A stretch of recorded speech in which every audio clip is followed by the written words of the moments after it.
My name is Mary Jo Rapini, and I'm a licensed therapist. And prior to this episode, this incident, what I'm calling now a blessing in my life, I was very removed, detached from an organized religion or feeling close to God. In fact, I felt quite estranged from Him.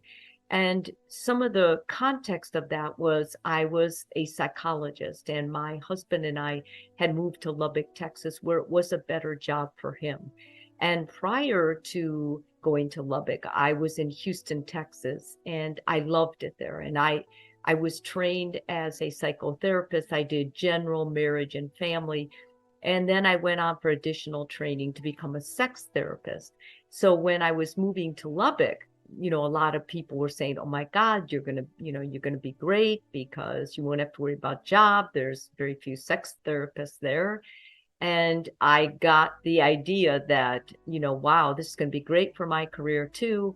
But then when I got there, I realized that the reason there weren't a lot of sex therapists there was because it's quite a conservative area. And it's very difficult to get established with a medical community there as a sex therapist at the time that I was there.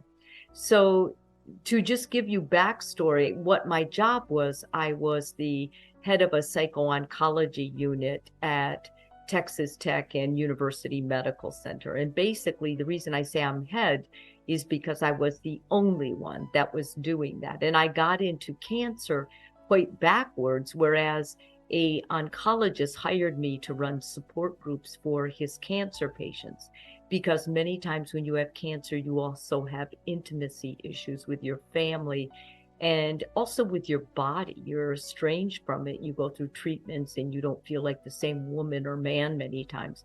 So he brought me through a back door, and I began running these groups, and I found my niche, if you will, with cancer patients. So I was working with them. And I worked in a pediatric floor as well.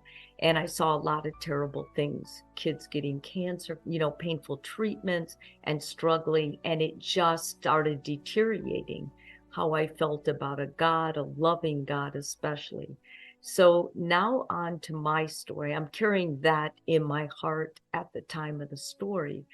I was going to Gold's Gym. It was a Saturday morning, the 19th of April, which we call I was raised as Roman Catholic. It was Holy Saturday. And the next day was Easter, and I was having a big brunch at my house. So I had a lot of things on my mind.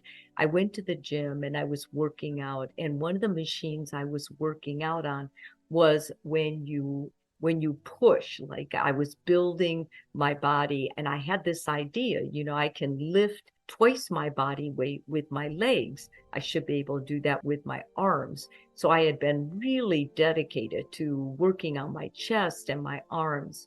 And with one of the machines, you sit in a chair and then you push. And I was loading up on weights that day. So when I pushed the first time, I went, oh my God, like, that's really heavy.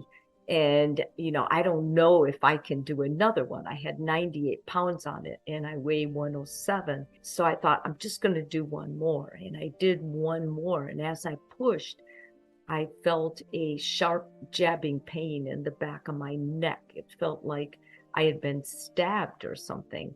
So I got up, and I was a little bit disoriented because the pain was so intense. I got off the machine. I kind of stumbled to the side. I was thinking, what was that? Because in my back history, I was a nurse prior to becoming a psychologist.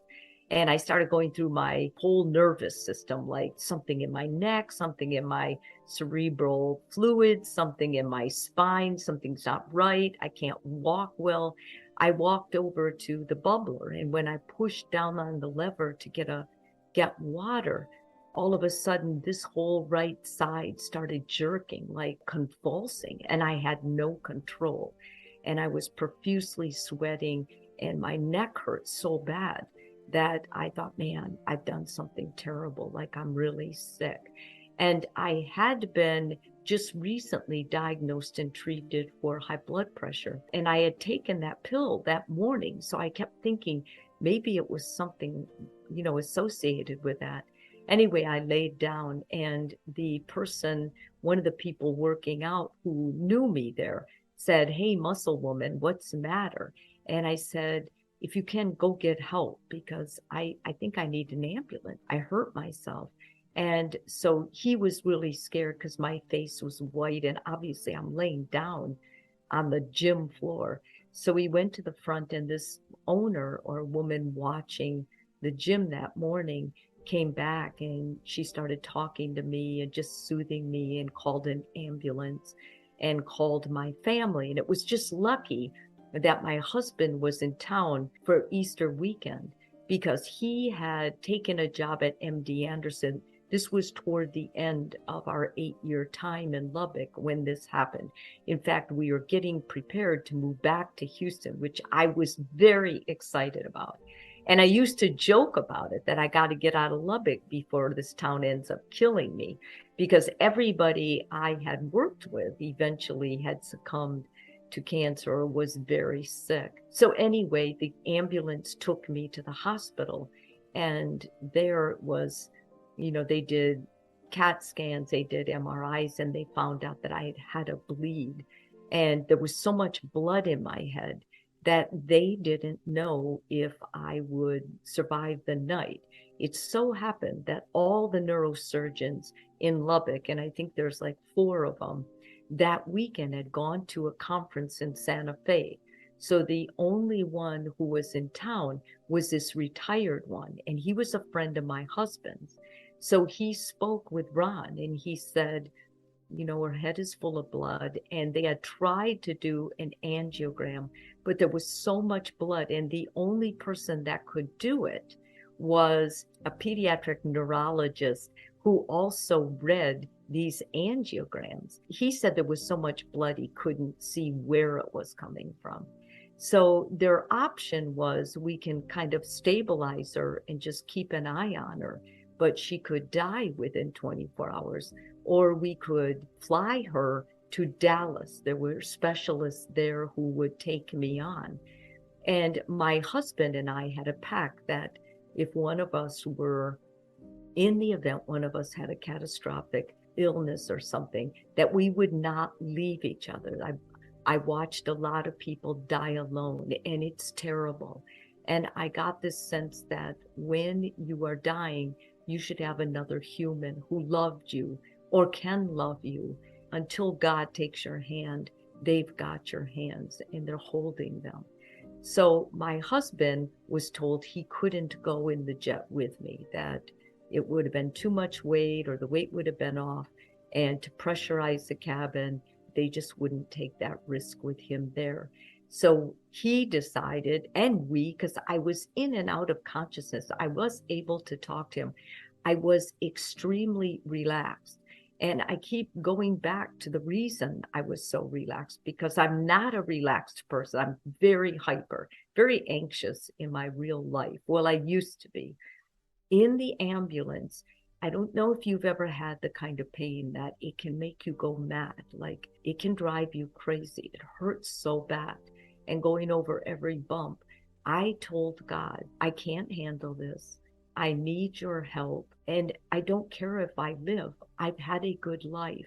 And if it's your will that I be gone, then I want you to know I'm grateful. And I said that at a time, I always thought that was the bravest thing anyone could ever say. And my cancer patients used to tell me that they submitted to God. And when they did, they suddenly got a feeling that it was in his hands, a true letting go, if you will. And it happened to me. I got the same feeling. And as I let go of controlling my condition, it seemed that my condition flowed in a way that I wouldn't never be responsible for. So when the neurosurgeons told me later, probably part of the reason that you did so well is because you were in great shape, I can't accept that. And the reason I can't accept it is because that moment of submitting to God was so powerful for what it changed in my thinking, in my brain, and the organization of my illness. Like, the trajectory that I cannot explain it to you.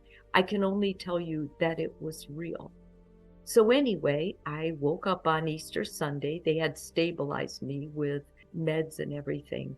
And they were guarded, but they were somewhat pleased that with my ability, like it seemed like I was more awake, it seemed I was more alert. And they were doing ultrasounds, like it seemed like every 30 minutes on my brain. They were doing numerous tests all the time. And my husband and several friends came over to see me. I was supposed to host a brunch at my house, and I was adamant that my husband and my kids host that brunch. Only now do I see how ridiculous it was, but I really thought that I may die. And if I did, I wanted them to have other people. And I have to explain this to you. The fact that I might die, it was not sad to me. It was not heartbreaking either. It was almost like I wasn't elated. It's just that I was so totally in God's will at that moment. I don't know what else, what other adjective I can put with that. So anyway, to continue the story, I made it through Easter Sunday, and my husband was sending out emails and texts to my family and friends. And Monday, I continued to progress, not getting worse, not getting better for sure, but I was looking pretty good, except a few people that would come in say, you look kind of green or you look kind of yellow. And my husband, Ron, said, Mary, I'm not sure, because I thought, okay, well, I'm just going to wait here until the blood resolves. And blood was running out of my ears, out of my nose. When you have a bleed in your brain, because your brain is so organized that it knows how much fluid it can have, and it had way too much. So you have like 3 huge valves in the back of your head, and those drain. I also, at this time, I had a brain drain. In other words, they had put a tube in my forehead and they were draining out excess blood. And they had it taped, so I never really saw myself. But I think when my children came to see me, they were aghast with it. I think that was very difficult for them. I think it was also very difficult for Ron to see. But as far as pain, I had a terrible headache. I had a terrible neck ache, and you just feel nauseated and you're incredibly weak, which for me, since I'm so jumpy and usually anxious, probably worked in my favor, because they didn't want me out of bed. I couldn't move. And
had no desire to move or get out of bed. And what happened was I woke up about 2 a.m. Tuesday morning to nurses putting stuff on me. At this time, I had been in the surgical ICU.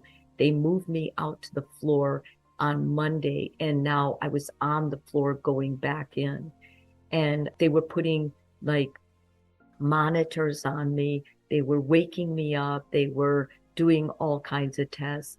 And they told me, you're not doing well. We called your husband and we're going to move you over to the ICU so we can keep a good eye on you. Apparently, my O2 sats had been dropping. So when I was in the surgical ICU, I guess there had been an emergency call to these neurosurgeons in Santa Fe. I don't think they were supposed to come back until Thursday, but two of them came back, if I recall that correctly. Anyway, what happened was they decided that they were going to do surgery on my brain. They had been able to locate the aneurysm and they believed I was getting septic. And without this brain surgery, I was not a candidate for them to coil it because it had already burst. And coiling would have been easier because they could have gone through the groin and just not had to open the brain, but they had to open my skull. And during that time, when they were getting me ready and talking to Ron, I saw a white light, and it was in the upper right-hand corner of my room. You know, I had been in ICUs, I had been in surgeries as a nurse. I mean, I had worked in the hospital a good portion of my life. And this light was not like anything else I had ever seen. It was a bit ethereal. It was a kind of a different color. It was luminescent, but it also was soft. And as I looked at it, I thought, what is that? Is that a tunnel? Because it almost has like that round, the corrugated side almost, as if it would be an encapsulated tunnel. And then as I looked at it, I thought, well, I'm not impressed because it's so little. And then all of a sudden, I am moving into it. And it's quite odd the way your body moves into it because you're not lying down flat. You're kind of upright. And your eyes work in a way that I know this sounds strange and even corny, but your eyes can see behind you. I could see and sense that my body, the shell, was on the bed. But what was unbelievable to me is I believe my consciousness, which is very important to me, was with me. I think it was part of my soul because I was able to see what people were wearing. And I could see Ron. Ron was there. He had his head in his hands. He was crying. And he was looking at this document. It was a surgical consent. And all of a sudden, I left that. I didn't care about it. I was so focused on what I was seeing. And I came to this luminescent, like a light pinkish room. And I got the sense that there were no walls. It was just mass. It was an opening, if you will. And I wasn't the only person going through it. It felt like there were other people. And I'm referring to felt a lot because it doesn't make sense. But you sort of see with your senses too. Everything is with you as one. And I felt like I knew that place. Like I had felt that place before. I had been there. And all of a sudden, I didn't see the exact action, how it happened. God was holding me. And he said,